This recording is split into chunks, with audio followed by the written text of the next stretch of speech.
নজর রাখবো পরবর্তী সংবাদে। 14ই মার্চ গোবিন্দপুর গ্রাম পঞ্চায়েতের সংহিতা সরকারের উপর প্রাণঘাতী হামলা চালানো হয়েছিল এবং সেই হামলার প্রতিবাদে ইতিমধ্যে গোবিন্দপুর মহিলার উত্তর জেলা পুলিশ সুপারের দ্বারস্থ হয়েছে এবং 14ই মার্চ ধর্মনগর মহকুমার গোবিন্দপুর পঞ্চায়েতের গণেশ দাসের স্ত্রী সংহিতা সরকারের উপরই প্রাণঘাতী হামলার প্রতিবাদে এবার সোচ্চার হয়েছে গোবিন্দপুর এলাকার আপামোর মহিলারা। ঘটনার বিবরণেই জানা যায়, সংহিতা সরকারের উপর কুউদ্দেশ্য নিয়েই একই গ্রামের বাসিন্দা নলিনী কান্ত সিং আক্রমণ চালায়, কিন্তু কুউদ্দেশ্য চরিতার্থ করতে না পেরে তার উপর প্রাণঘাতী হামলা চালানো হয়েছে এবং এতে সংহিতা সরকার গুরুতরভাবে আহত হয়েছে, যাতে করে হাসপাতালে তাকে ভর্তি করানো হয়েছিল পরবর্তী সময়ে। এবং ঘটনার পরই স্থানীয় চুরাইবাড়ি থানার পুলিশ নলিনী কান্ত সিংকে গ্রেপ্তার করে, কিন্তু তার সাথে অন্যান্যরা যারা ছিল তাদের গ্রেপ্তার করা হয়নি। এই ঘটনার পর গ্রামে মহিলাদের এবং বাচ্চাদের মধ্যে আতঙ্ক ছড়িয়ে পড়ে।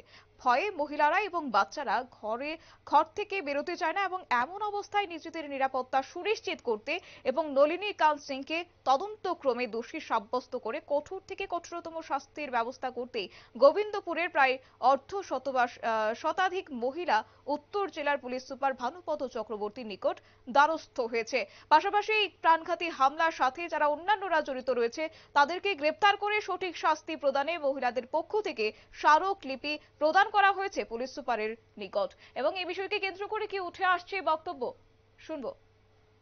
কি হয়েছে ঘটনা আমরা গোবিন্দপুর গ্রামের সকল এখানে মহিলারা আগত হয়েছি, কারণ গত 14ই মার্চ আমাদের গ্রামেরই বাসিন্দা শ্রীযুক্ত তাপস দাসের স্ত্রী শ্রীমতী সংহিতা সরকারের উপর একটা প্রাণঘাতী হামলা হয়। হামলার মূল কারণ আমরা এখনো পর্যন্ত জানিনি, তবে আমরা যখন আজকে এসপি স্যারের সাথে কথা বলি উনি বলেন যে ওনাকে ইনভেস্টিগেশন করার পর জানা যায় যে হামলাকারী একটা বাজে উদ্দেশ্য ছিল এবং বাজে উদ্দেশ্য যেহেতু সফল হয়নি, সেই জন্য যাতে মহিলা নাম বা কোনো রকম পরিচয় না দিতে পারেন বাকি গ্রামবাসীদের বা থানাতে, সেই জন্য ওনাকে প্রাণে মারার একটা উদ্দেশ্য নিয়ে এই হামলা করা হয়। এবং উনি এটাও বলেছেন, আমাদের আশ্বাস দিয়েছেন যে আগামী কয়েকদিনের মধ্যেই ওনাকে কোর্টে জারি করা হবে এবং কোর্টে যদি আমরা সঠিকভাবে সাক্ষী দিতে পারি তাহলে আসামির 10 বছরের জন্য জেল কারাদণ্ডে রাখা হবে। এবং বাকি এটাও বলা হয়েছে, আমরা বলেছি যে এই আতঙ্কায় আমাদের গ্রামবাসীর সকলেই আতঙ্কিত এবং ওনাদের সন্তানরা এখনো বাড়িতে ফিরতে পারেনি, সেই আতঙ্ক যাতে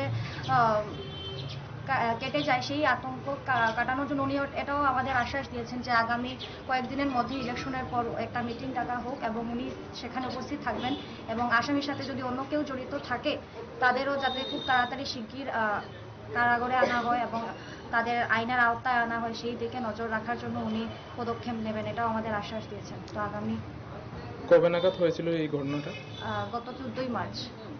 আর যে হামলা করেছিল তাকে কি পুলিশ আটক করেছে? হ্যাঁ, ওনাকে সেই দিনই রাত্রিবেলা আইনের আওতায় নেওয়া হয়, কিন্তু ওনার সাথে আরো কেউ জড়িত আছে কিনা সেটা এখনো জানা যায়নি বা ধরা যায়নি। এখন যে হামলা করেছিল ওনার নামটা কি? নলিনী কান্ত সিংহ। আপনারা শুনলেন তাদের কথা। কার্যত তারা পুলিশ সুপারের নিকট আজ দ্বারস্থ হয়েছে এবং সম্পূর্ণ ঘটনা অতি সত্বর ব্যবস্থা গ্রহণ করা হবে বলেও পুলিশ সুপার তাদেরকে আশ্বস্ত প্রদান করেছে। নিয়ে নিচ্ছে ছোট্ট একটি বিজ্ঞাপন বিরতি, সঙ্গে থাকুন।